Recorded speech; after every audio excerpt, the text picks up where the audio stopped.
As a response to the circumstances in their life, the persons here in this story make decisions. Elimelech, migrating to the country of Moab because of famine. Naomi, migrating back to Bethlehem because there is food. Ruth, who commits herself to Naomi and her people and religion. And Ruth, who goes to glean in the field, hoping she will find favor. And Ruth going to the threshing floor to urge Boaz to marry her. And all of these decisions that they make come with some risk, with some uncertainty to better their future. The second theme is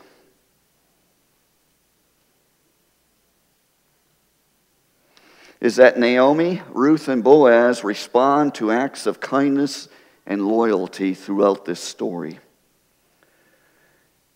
And the third theme is that God, often behind the scene, works with their acts of kindness and loyalty to move the story towards resolution here. And here in chapter 4, we will find the resolution to the story. And if we had not known or could not read the story ahead of time, we would be anticipating how the story would be worked out. Well, we find that last Sunday we left Ruth and Naomi in their house. Ruth has reported to her mother-in-law what Boaz has done for her, and Naomi responds that Ruth is to wait until she learns how the matter will turn out. For Boaz will not rest until the matter is settled today, she says. Ruth, however, isn't to jump ahead with any marriage plans yet because it's not a done deal. It's interesting here at this part of the story, here at the end of chapter 3, that Ruth and Naomi will not speak again.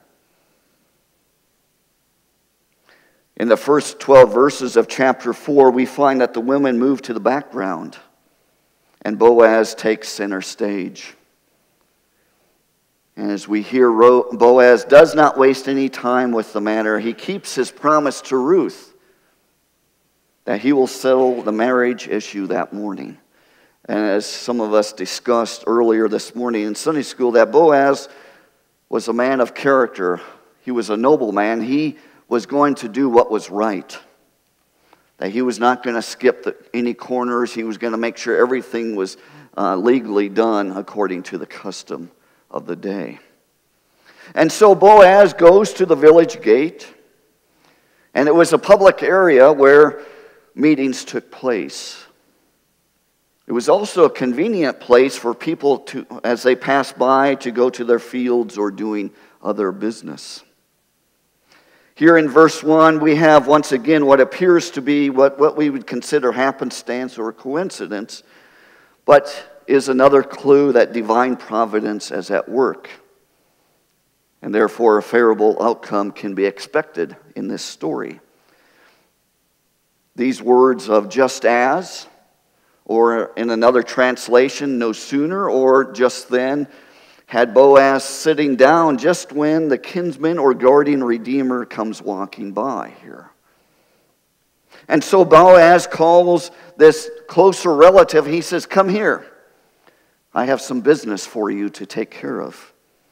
And Boaz gathers a group of 10 elders, and in that day and culture it was 10 men, to be official witnesses to the business transaction. What we find here as the story proceeds, the witnessing of the transaction expands here. At first it was just 10 elders who gather. A little bit later in verse 4, we find that as Boaz speaks, he says, "In the presence of these seated here, which are the 10 elders, and in the presence of the elders of my people, which are more elders," there was more men than just these 10. And at the conclusion of the transaction in verse 11, it is the elders and all the people at the gate who give their official word of witness. Why is this important?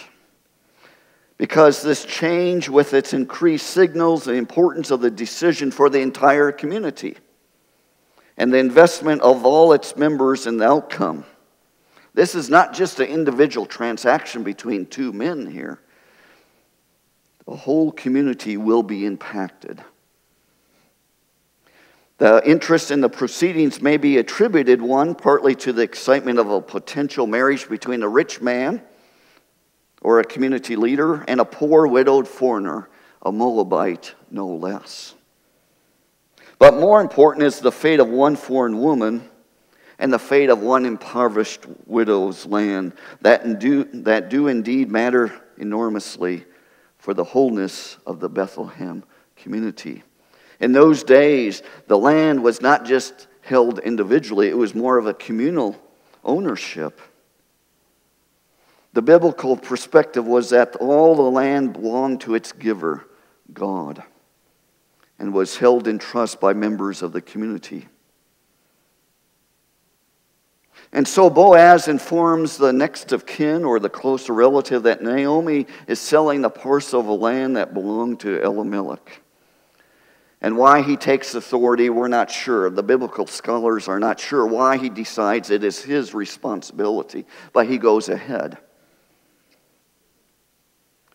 And we find out that Naomi has some claim with respect to her father-in-law's land, whether to the property itself or the right to use the produce of the land. One possibility is that Elimelech sold either the land or the right to use its produce before departing for Moab. A second possibility is that Elimelech made no arrangement for the care of the land as he expected a speedy return to Bethlehem once conditions improved. But nevertheless, someone else has been farming the land in the intervening years that they have been gone. And so Naomi needs the intervention of a redeemer so that the property is kept in the family. And being a poor widow, she cannot afford to buy the land back. And so what happens here is through the redemption, and I'll call him the next of kin, would obtain rights to Naomi's land or the use of its produce. The land would stay in the extended family, and the redeemer would have some obligation to support Naomi or allow her to reacquire the property from him as she would gain money. However, he finds out there's a catch to redeeming the land here. That he would have the moral obligation to, on behalf of the dead men, to marry Ruth. It would be with the possibility, however, of the birth of a son. And this is where the catch is. That the anticipated son would have the rights to redeem the parcel of land with no further payment required. And therefore, the kinsman would eventually lose his investment. It would go to this future son. And therefore, he would lose out of anything he would have invested in that land. And so there in that public square, the pressure of public opinion is brought to bear upon this next of kin. If he accepts the legal right of redemption, the economic advantage, without accepting as well the moral obligation of marriage, he would lose respect in the community. And so he decides to relinquish both the legal right and the moral obligation, which is then assumed by Boaz. And so to confirm the transaction, there was no paper sign, no lawyer there, with 10 pages of fine print. I hope there's no lawyers here today.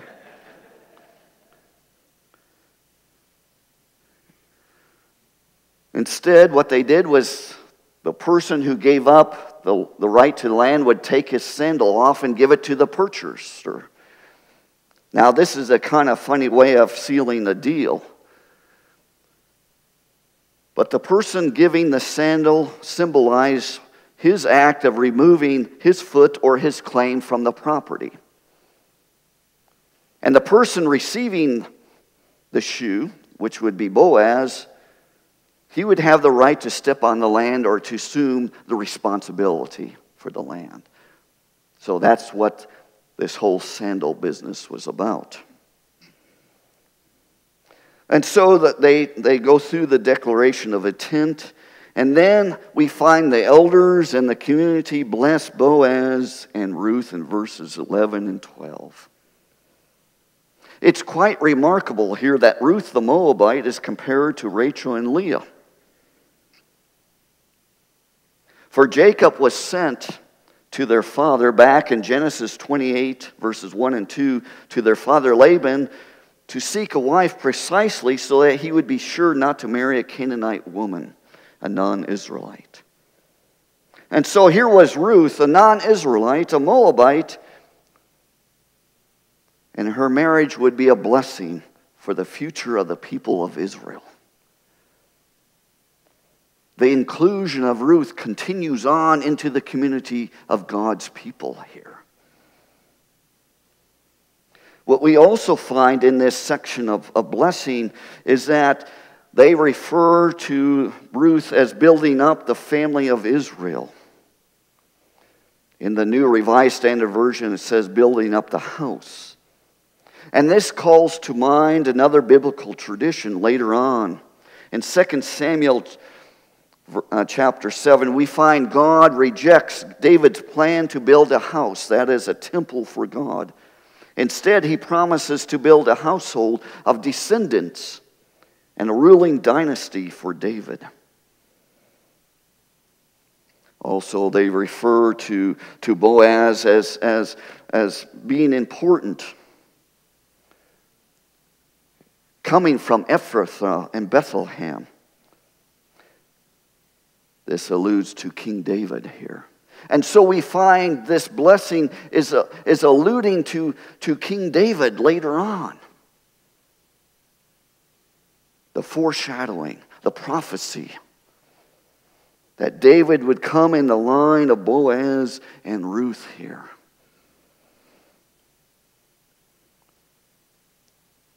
And so we find that Boaz takes Ruth as his wife, and the Lord makes Ruth to conceive here.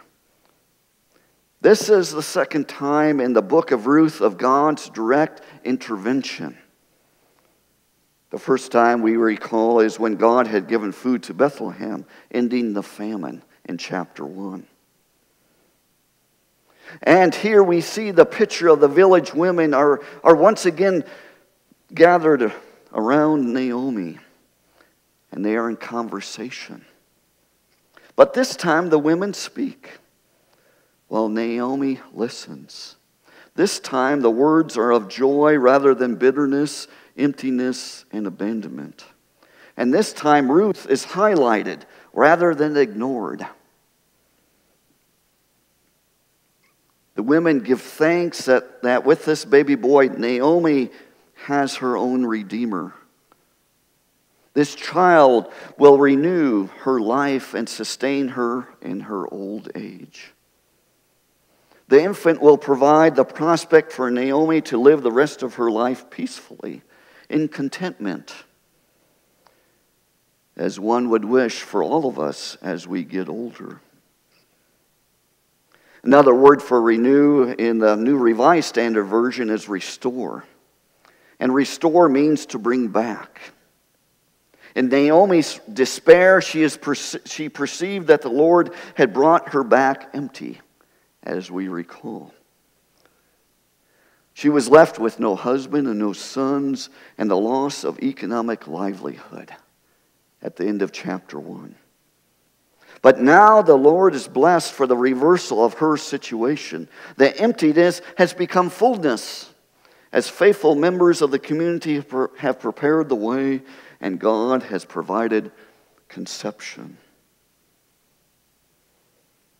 With the baby boy, we know that he does not have to grow old enough to work and provide material economic support for Naomi before the women's announcement can be fulfilled. The effect of the Redeemer child as renewer or restorer of life is already underway. by his very existence. As Naomi cradles him in his presence, restores and revives her soul. We all know that little children are a blessing. The older generation and the young generation are brought together. That children renew us. As the saying goes, as grandparents, we can spoil them, and yet we can send them home with their parents. Is that true?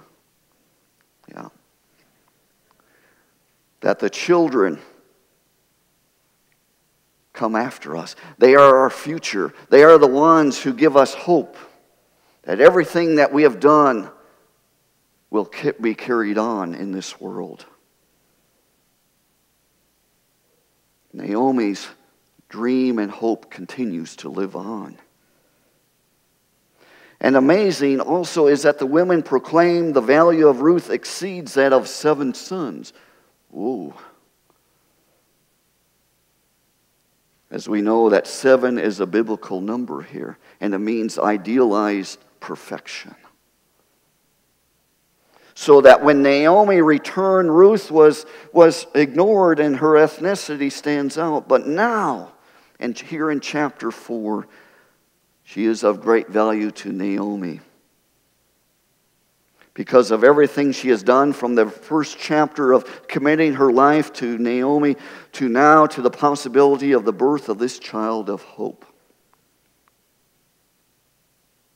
It is Ruth's faithfulness, kindness, and loyalty to Naomi that has led to this outcome. And the women recognize Ruth as the greatest asset Naomi can ever have. And we can say this is the 4th theme to emerge of Ruth's inclusion into the community of Israel. She's no longer an outsider. She has become an insider. And the boy is named Obed here. And Obed means the one who serves. The child's name reflects the role that Ruth has assumed in the story here. Ruth, the Moabite, has brought the fertility of the fields to Naomi's table and carried the renewal of Naomi's life in her womb. That Ruth has made things happen that turn emptiness into fulfillment.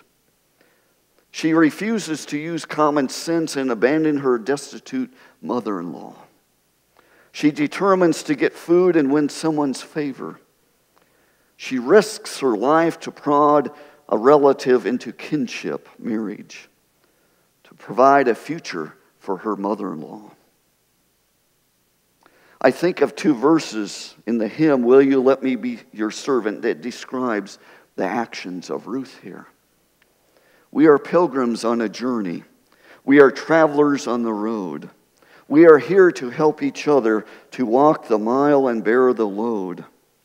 I will weep when you are weeping. When you laugh, I'll laugh with you. I will share your joy and sorrow till we've seen this journey through. I found these words that describe Ruth here to be so relevant to Ruth's life and to our own situations in this contemporary life of ours. The book of Ruth, as we have learned, is a story of faithfulness, loving kindness, and loyalty. It is a service voluntarily given to someone in desperate circumstances. And this is why the name of the book is Ruth. Yes, the story begins and ends as Naomi's story. And yet the tradition recognizes this is the story of Ruth here. That she is the mother of Obed and the ancestor of Jesus, the Messiah, the servant. As we conclude this series on the book of Ruth, we are here today because we are part of God's story of salvation by what He has done for us through Jesus, who has redeemed us and shown us how to live. It was Jesus' act of perfect loving kindness and loyalty to doing God's will that he has redeemed us by his death on the cross. From our emptiness because of sin, from loneliness and despair and loss of hope, and given us a fullness of life by his resurrection from the grave, giving us eternal hope. You see, it is Jesus, the Redeemer, who renews, restores, sustains, and nourishes us with the life-giving Spirit so that we can live in shalom, in well-being, with God, with our neighbors, and with ourselves. It is Jesus, the Redeemer, who has brought us or grafted us into God's family. Just as Ruth, who was an outsider and a foreigner to Israel's faith and people, that we too were once outsiders to God. And yes, we may be born into the church, if we have been, but we still must make that decision for ourselves to become Jesus' disciples, to accept the salvation that God offers us. In Ephesians 2, verses 12 and 13, the Apostle Paul reminded the church at Ephesus about how Jesus Christ had torn down the dividing wall between Jews and Gentiles. He says, remember that you were at that time without Christ, being aliens from the commonwealth of Israel and strangers to the covenants of promise, having no hope and without God in the world. But now in Christ Jesus, you who were once far off have been brought near by the blood of Christ. For he is our peace. In his flesh, he has made both groups into one and has broken down the dividing wall. That is the hostility between us. And so it is the fifth theme that emerges from this story, that it is through the lineage of Boaz and Ruth that Jesus Christ is born, the Messiah, the Son of David, the one who has come into this world to save us. And that is why the story of Ruth is part of God's larger story of salvation. And we are called to give thanks for this story of Ruth today.